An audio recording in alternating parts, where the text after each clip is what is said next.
let's do a quick recap. We have, which I may have already done, but we're doing it again. We have the least changed samples here. They're just dragged in and quantized. Next, the vocals, which we did some in-clip timing adjustments. And also I did a bunch of, vocal processing, EQ, compression, reverb to make it sound all pretty. How to find the key, how you can use drum rack as a sampler. This thing is super cool. It's a little bit similar to Simpler, but you can put like a variety of samples on here. So let's say you did go out and just field record a bunch of birds. You could chop that up and just put a different bird sound on each pad and then play it with your MIDI keyboard or controller or whatever. And it ends up being like you can go in and change the properties for each individual sample, and then of course on the chain for the whole instrument. So we have just throwing a bunch of sounds on a sampler. We have chopping up a sample into an instrument. We have sculpting a sample into an instrument, and then we have dissecting and converting a sound into a texture. So that's it for like different steps I wanted to show you. The rest of this is just the keys that I played in using my incredible, amazing trick of finding out what key we were in. Then I just went and threw some chords in there, mostly Reactor, which is the native instrument synthesizer. Any questions or areas where maybe we should zoom in and take a closer look? Yeah, I had a quick question. You just simply drag a particular sound to any section that you want it assigned to, right? It's that easy? I've never tried it, but I just want to see how simple that is, because I've been doing it a whole different way. But okay, so let me just make sure I know where to start. So you can do that in different ways for all 4 of these examples: drum rack, simpler, sampler, and wavetable. So which one would you like to demonstrate? The drum. Just the drum rack? Okay, cool. Let's go over here and grab a drum rack. Actually, we go to instruments, we get the drum rack, just the basic one, and drag it here. So you see here what we have is just a grid and it's empty. And if I don't know if you can see me right now, but this is the push. So I'm going to make sure that this track is active and armed for recording. I think some other track is solo, we don't need that. So you should see, yeah, okay, so in the top corner of our Ableton, you see that we're getting MIDI here. So what we'll do is we'll go back to our cool sample area. All right, let's check out one shots. Drums. Let's say we want to do a bongo, a bongo accompaniment here. Actually, there's only one bongo. We'll find more stuff. So I'm going to just drag it onto this grid and drop it on one of those spots in the grid. And now that gives me one chain here where I can do whatever modifications I want to this sample. I can change the attack, I can change how long it goes for, all this other stuff. And now when I hit that note, which is just the bottom corner in my push, or whatever your MIDI controller is interpreting as the C1 note, it's just going to play it. Okay, I just switched octaves. Okay, so it's just that simple. And you can go and just find all the samples you want to make up your kit and drop them onto different squares, and then just hand drum in a pattern.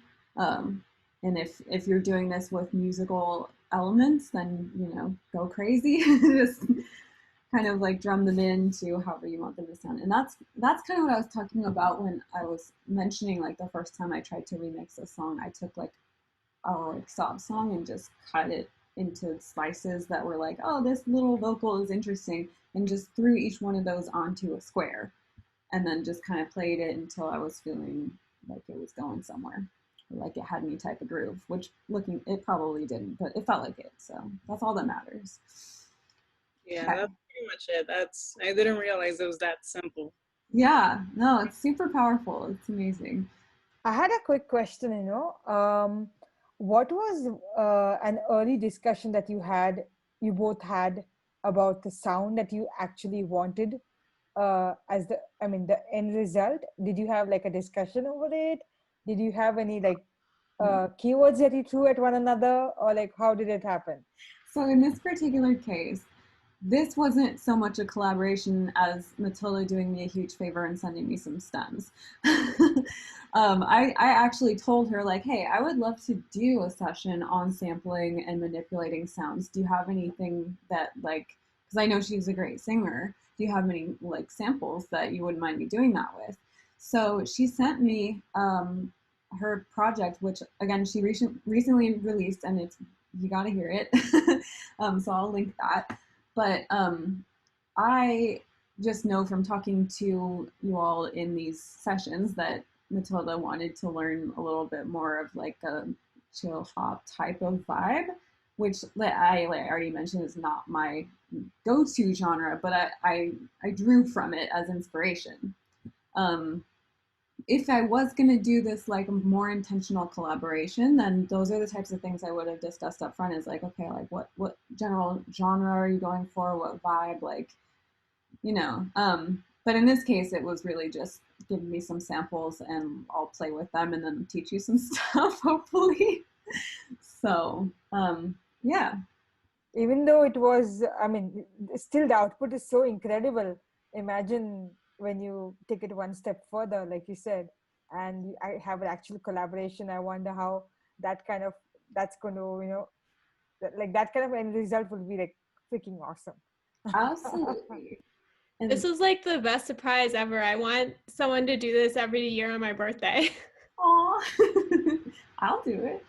I loved working with your vocals. They're so cool. Make a gift registry on that. Yeah. But actually, so I love that you both are bringing this up, because I think this group is an amazing source of collaborations. Some of us have collaborated. Amandine and I have collaborated. I don't know who else she has collaborated with, but we're actually still working on another track now. We've already done 2. But we have people who bring a lot of different things to the table. You're about to collaborate with Nico. Yes! Oh my God, I can't wait to hear that. So I really want to encourage that, like this group, if you don't have a lot of places to look here. Like, I would love to collaborate with more people, and I know a lot of us here are into that idea. So we all bring different skills to the table, different instrumentation, which is why we'll go through like our intro cards and see, hey, maybe does this spark any ideas about collaboration? Because yeah, magical things happen. Just absolutely incredible things that would never happen with just one person working alone. Nico asked if we could hear it again now that we are all enlightened. We get a temperature check. Okay, looks like most people are okay with that. All right, we'll play at least we'll just play the first actual 2 minutes of it because it's like 2.5. Here we go.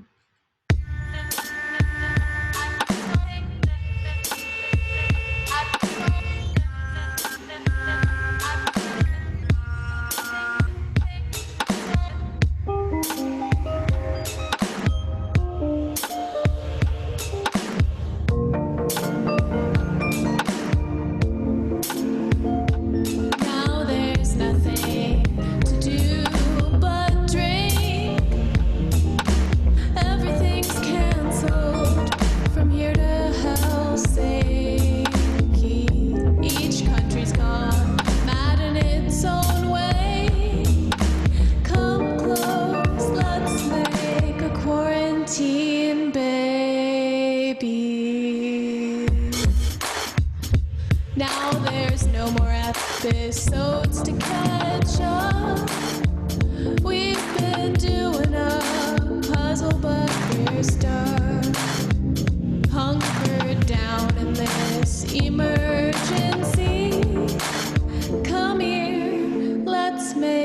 quarantine baby.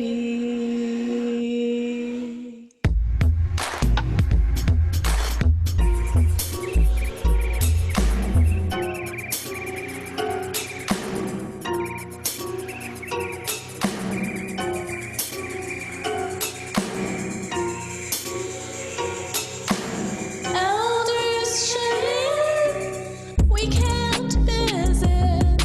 We've processed the news, now there's absolutely nothing left to do.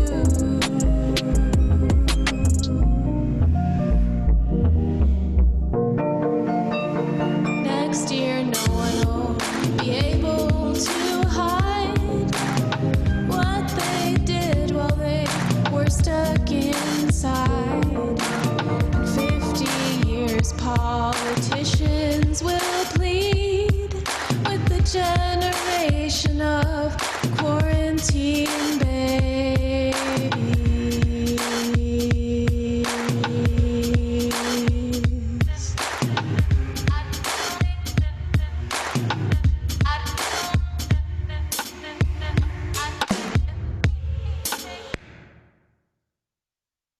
So there you go. Quarantine Baby Lullaby Remix. Yes. Yes.